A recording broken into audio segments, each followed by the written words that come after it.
তো আমার জায়গা থেকে এই জন্য আমি সরি বলেছি। আশা করি আপনারা জিনিসটা বুঝতে পারছেন। শিক্ষার্থীদের করা অপমান সহ্য করতে না পেরে এবার সংবাদ মাধ্যমে এসে একটি বললেন মাশরাফি। বিস্তারিত জানুন দর্শক পুরো ভিডিও জুড়ে। টাকা আর ক্ষমতার লোভ যে মানুষকে কতটা নিচে নামিয়ে দিতে পারে তা মাশরাফিকে দেখলেই বোঝা যায়।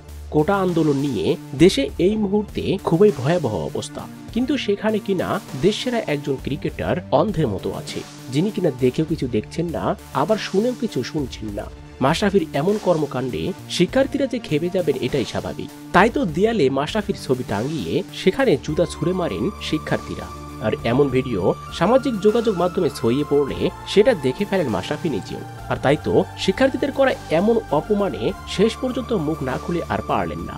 সংবাদ মাধ্যমে এসে তিনি বলেন, আমি এমন একটা পরিস্থিতিতে পড়ে গেছি, আমি যেখানে পারছি না শিক্ষার্থীদের পাশে থাকতে, কিন্তু এটা আমার উচিত ছিল যে এই কোটা বিরোধী আন্দোলনে শিক্ষার্থীদের পাশে থাকা, কিন্তু তাদের পাশে গেলে হয়তোবা আমি আমার ক্ষমতাটা হারিয়ে ফেলবো। তাই আমি দেশবাসীর কাছে হাত জোর করে ক্ষমা চাচ্ছি।